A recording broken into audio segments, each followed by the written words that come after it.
வஞ்சரம் மீன் குழம்பு எப்படி செய்யலான்னு பார்க்கலாங்க. ஒரு வெங்காயம், 2 தக்காளி, 2 பச்சை மிளகாவை மீடியம் சைஸில் கட் பண்ணிக்கலாம். 10 பல் பூண்டை தோல் உரித்து எடுத்து வச்சுக்கலாம்.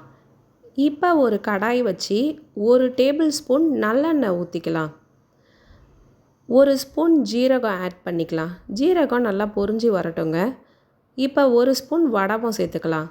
இது கூட 10 பல் பூண்டு, 2 பச்சை மிளகா, கட் பண்ணி வச்சுருந்த வெங்காயம் நல்லா வதங்கி வந்ததும் கருவேப்பிலை ஆட் பண்ணிக்கலாங்க. இப்போ 2 தக்காளியை சேர்த்துக்கலாம். வெங்காயம், தக்காளி பச்சை வாசனை போகிற அளவுக்கு நல்லா வதக்கி எடுத்துக்கலாங்க. இப்போ ஒரு எலுமிச்சைப்பழம் சைஸ் புளியை எடுத்து தேவையான அளவு தண்ணியை ஊற்றி புளி தண்ணியை நல்லா கரைச்சி எடுத்துக்கலாங்க. நான் 3 டம்ளர் தண்ணி ஊற்றிருக்கேன். உங்களுக்கு தேவையான அளவு தண்ணியை நீங்கள் எடுத்துக்கலாம். இந்த புளி தண்ணியை நல்லா வடிகட்டி எடுத்துக்கோங்க.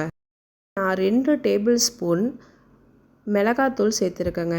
இது வீட்டில் அரைச்ச மிளகாத்தூள் தான். நான் எக்ஸ்ட்ராவாக எந்த ஒரு மசாலாஸும் இந்த மீன் குழம்புக்கு நான் சேர்க்கலை. மிளகாய்த்தூள் சேர்த்ததும் உப்பு கம்மியாக இருந்ததுன்னா கொஞ்சம் சேர்த்துக்கலாங்க. இப்போ இந்த கரைச்சி வச்ச புளி தண்ணியை கடாயில் சேர்த்துக்கலாம். ஒரு 10 நிமிஷம் இதோட பச்சை வாசனை போகிற அளவுக்கு கொதிக்கட்டுங்க. நல்லா கொதி வந்ததும் இதில் நம்ம மாங்காவை ஆட் பண்ணிக்கலாம். இப்போ நான் ஒட்டு மாங்காய் தான் எடுத்திருக்கேன்.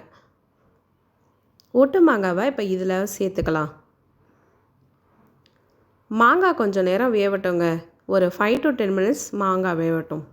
மாங்காய் நல்லா வெந்து வந்ததும் மீனை குழம்புல சேர்த்துக்கலாம். மீன் உடையாமல் நல்லா வெந்து வரணுன்னா ஸ்டவ்வை சிம்மில் வச்சுருங்க.